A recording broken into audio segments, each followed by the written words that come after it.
Among the dunes of Luxor and the stained glass of Lyon, a desert guide and an art restorer find a calling in the same psalm. A lost letter, a burdensome past, and an unlikely journey place them before a question that could change destinies.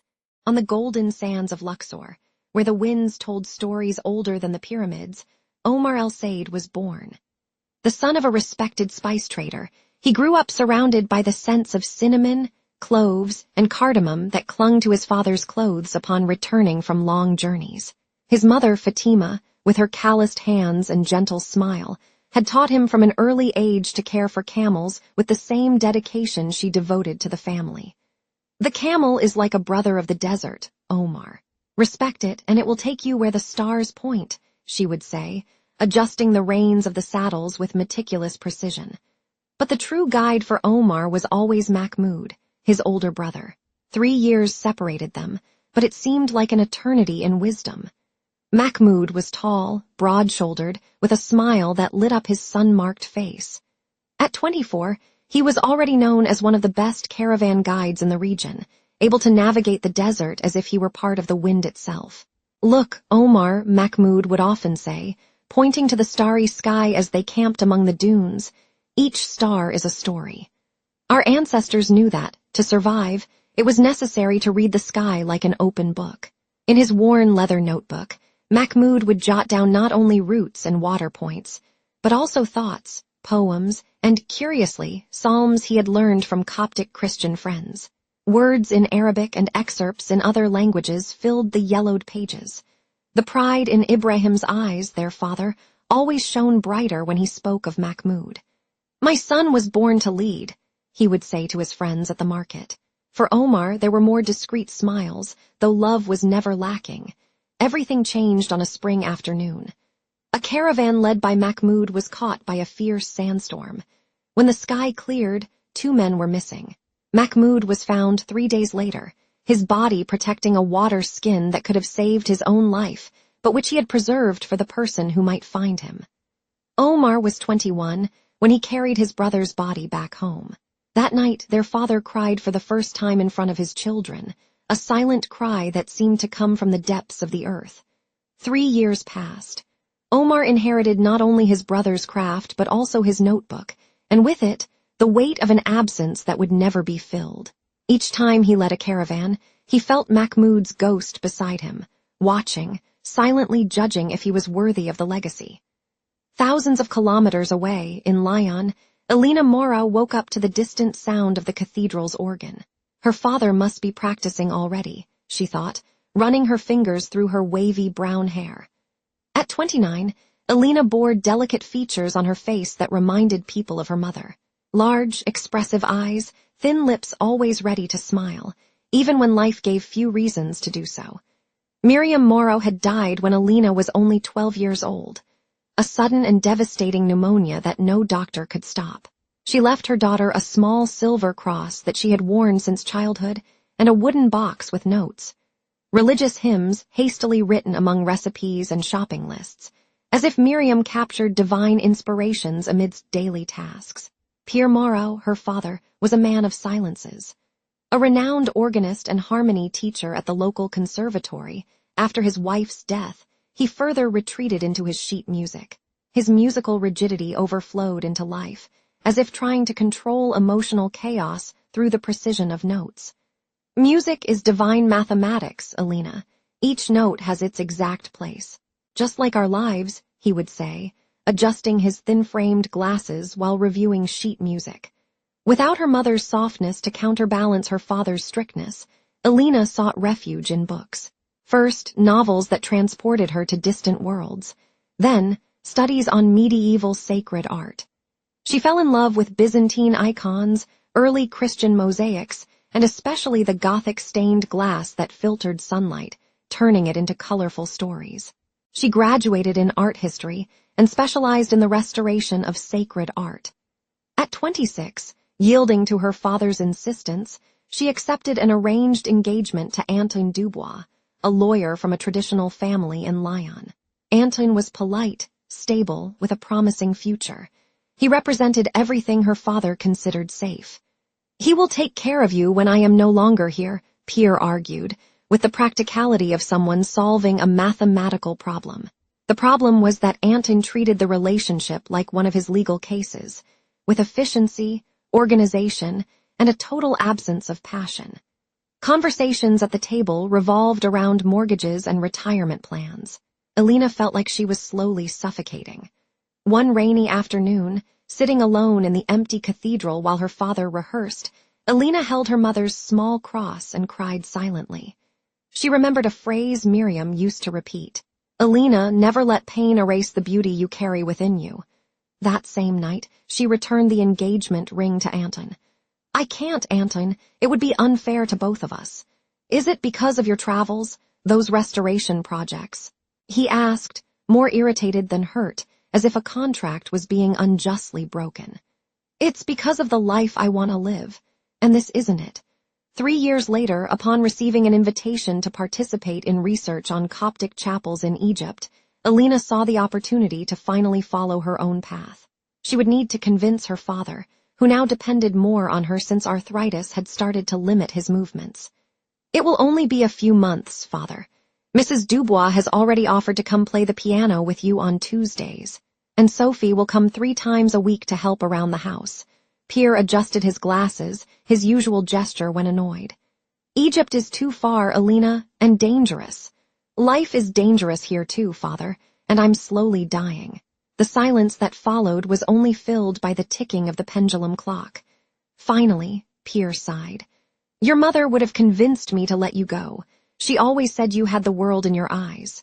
The heat of Aswan was unlike anything Alina had ever experienced. Not just hot, but dry, as if the air itself was sucking the moisture from her skin. She dragged a leather suitcase with wheels that insisted on sticking in the fine sand accumulating on all surfaces. Under her arm, she carried a folder filled with maps, faded photographs, and notes about abandoned chapels that supposedly contained 5th-century frescoes. The modest hotel where she stayed had a ceiling fan that spun lazily, spreading the hot air instead of cooling it.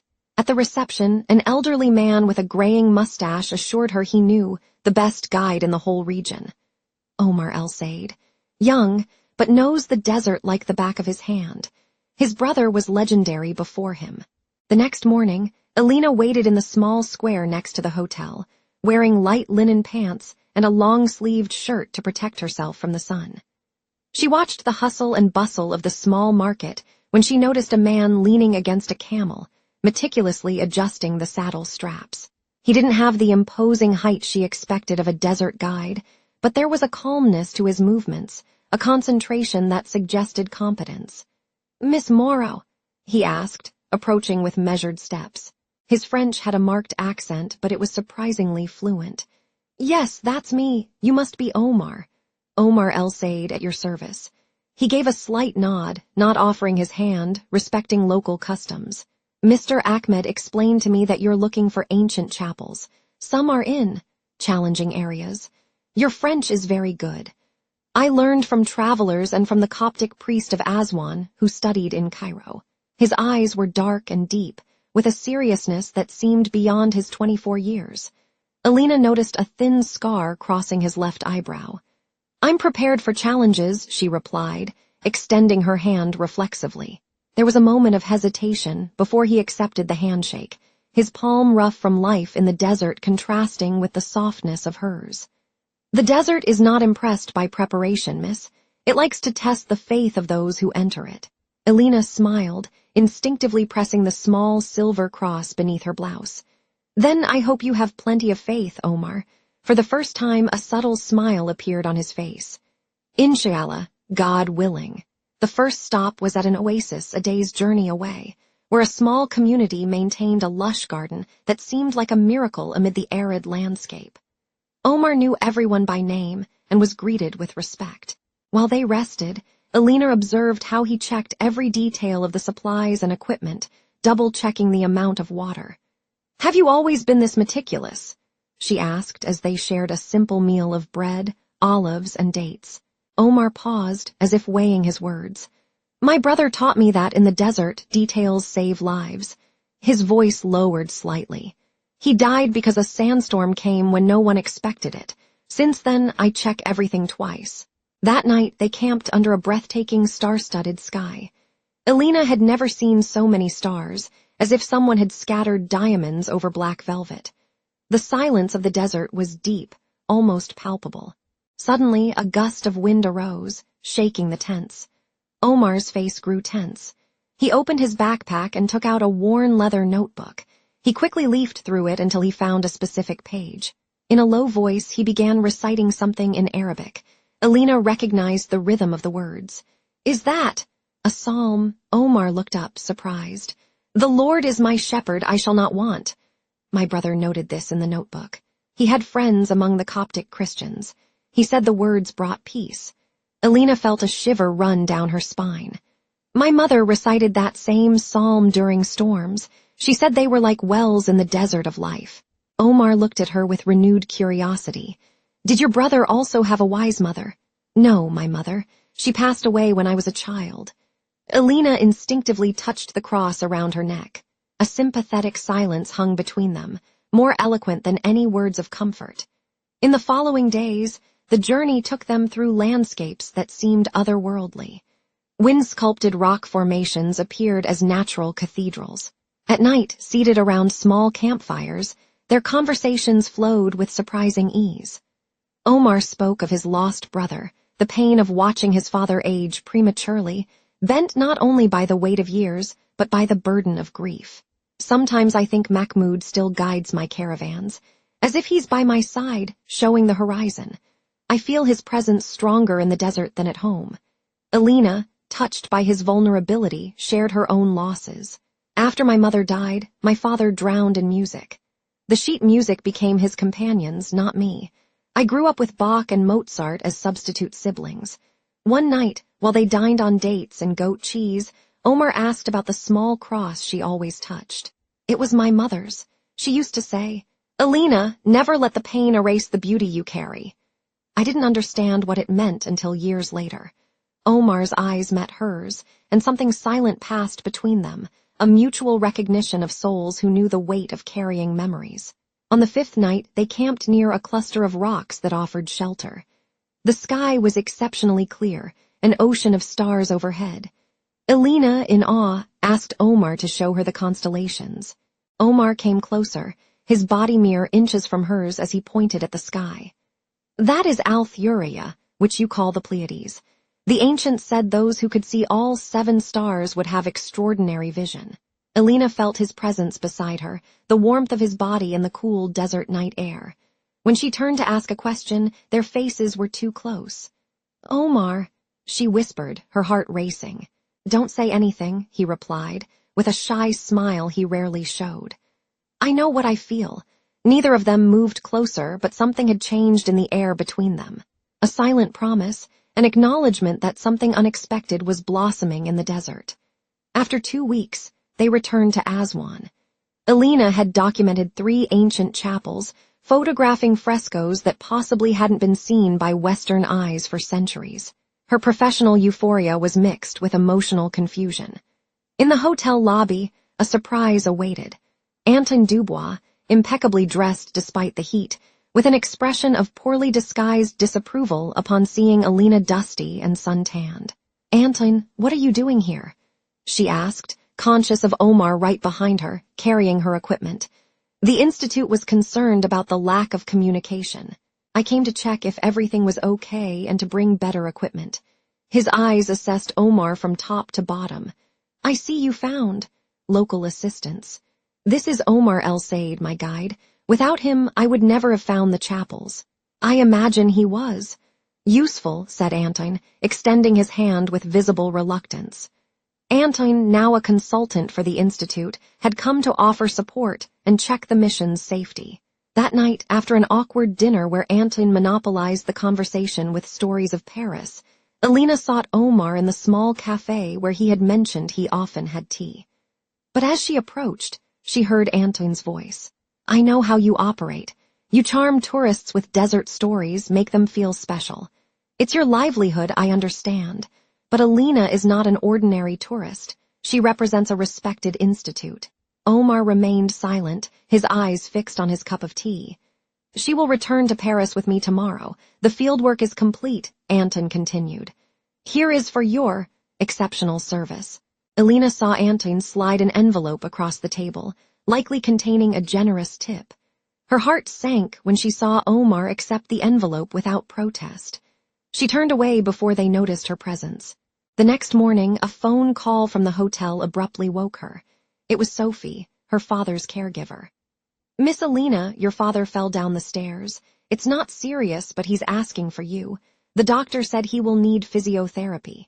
With a divided heart, Elena quickly wrote a letter for Omar. I must urgently return. My father had an accident, don't doubt us. I will return, Omar. Wait for me. Elena.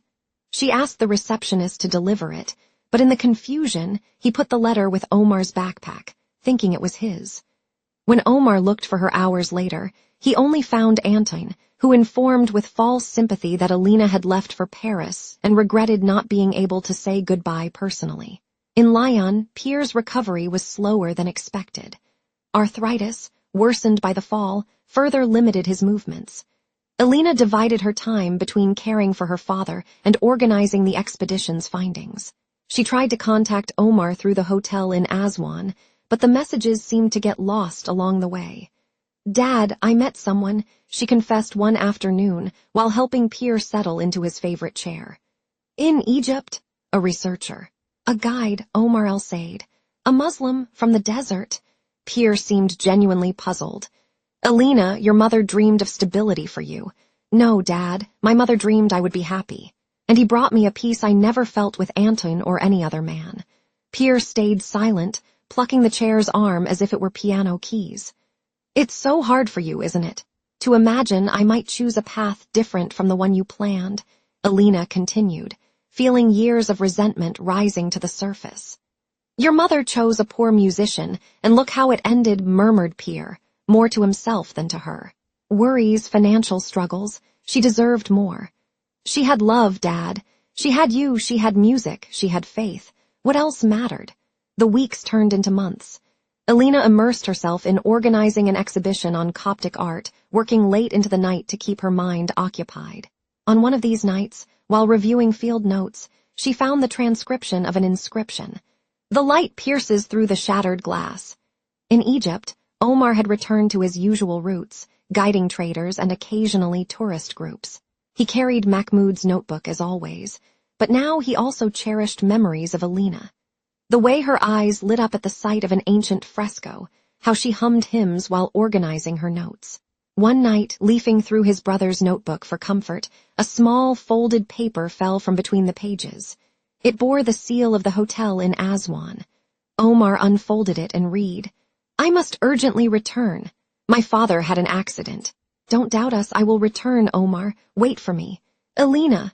At the end, she had handwritten, the light pierces through the shattered glass. Omar felt a shiver. The letter had never reached his hands until now. The doubt that had been consuming him began to dissipate. In the following weeks, he discreetly investigated. Through contacts in Alexandria, he discovered that there was an exhibition of Coptic art being organized in Lyon, France, by a researcher named Elena Morrow. The decision was not easy. Leaving his land, his family, crossing seas and borders, all for a woman who might have already moved on. But the courage he inherited from Mahmoud, along with the faith that had quietly grown in his heart, pushed him forward. Father, I need to go, he said to Ibrahim, who looked at him with tired eyes. For a European woman, a Christian. For Elena, who sees beauty where others see only ruins, who respects our faith and our traditions, who makes me want to be better than I am. Old Ibrahim sighed deeply. Your brother was just as stubborn. Go, but come back. Don't let me bury another son. The journey was difficult. A caravan to Alexandria, then a precarious ship to Marseille. Long lines at immigration, questioned documents, scarce money. At French customs, he almost gave up when a particularly hostile officer repeatedly questioned his tourist visa. An elderly woman behind him in line, noticing his discouragement, whispered in French, Those who love find the way. God guides the steps. In Lyon, Omar wandered the streets following a crumpled map. The cathedral was his final destination. the place where, according to his research, Pierre Moreau played the organ. Finding the father, he would find Alina. The imposing Gothic building momentarily intimidated him, so different from the mosques of his homeland, but equally sacred in his quest for the divine. He pushed the heavy wooden door and entered. The interior was almost empty. An elderly man was arranging sheet music on the organ, while a woman with her back turned was organizing books on a bench. When she turned around, Omar immediately recognized Alina's profile. His heart nearly stopped when he saw her place on the bench the small silver cross she always carried. At that moment, the cathedral bell rang out of its usual time. Alina raised her head, turned, and her eyes met Omar's, standing at the door with Mahmoud's worn notebook in his hands. "You," her voice faltered, one hand instinctively rising to her mouth. "I crossed deserts and seas," he said simply. "Just to say I haven't forgotten." Alina ran to him, tears in her eyes, not caring about her father who watched in astonishment. "I thought you had given up on me." "Never. I only feared that you had given up on me." Pierre slowly approached, leaning on a cane. He observed the young Egyptian with the critical eyes of a musician, accustomed to assessing harmonies and dissonances. He saw the way his daughter looked at him, the same look Miriam had given him decades ago. "So you are the desert guide," he finally said. "I am Omar El-Said, sir." Omar made a small, respectful bow. Pierre looked at his daughter, then back at Omar. After a long silence, he said, "I realized that the security I always wanted for you was, in fact, your happiness. If God's music united you, I will not be the dissonance." 6 months later, they married in a simple ceremony. Pierre played Bach on the small church organ, and Omar read a psalm from Mahmoud's notebook. Miriam's silver cross and Mahmoud's notebook were placed side by side during the ceremony, symbols of absences that, in some mysterious way, had guided their paths. The years passed, bringing with them 2 children. Miriam, a girl with dark brown eyes like her father, and Mahmoud Pierre, who inherited the musical temperament of his French grandfather. They grew up between 2 cultures, 2 languages, 2 traditions of faith that, instead of opposing each other, complemented each other like the sides of the same coin.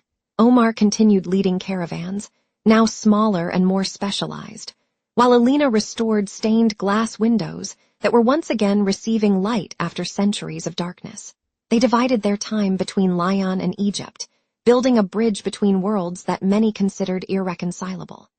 25 years later, their home echoes with the voices of grandchildren who mix Arabic and French words, who pray both on their knees and on rugs, who carry within them the living proof that love transcends borders, languages, and traditions. At night, when the sun sets, Omar often sits with one of the grandchildren on his lap, opening Mahmoud's old notebook. Alina joins them, showing the small silver cross that belonged to her mother. "These are not just relics," she explains softly. "They are signs that God has been with us every step of the journey." When visitors ask how they overcame so many differences and distances, Alina responds with the serenity of someone who has found her place in the world. "The grace of God crosses oceans and deserts." And Omar, looking at the children and grandchildren gathered, adds, "And makes sand and cathedrals one path, a path that now continues with them."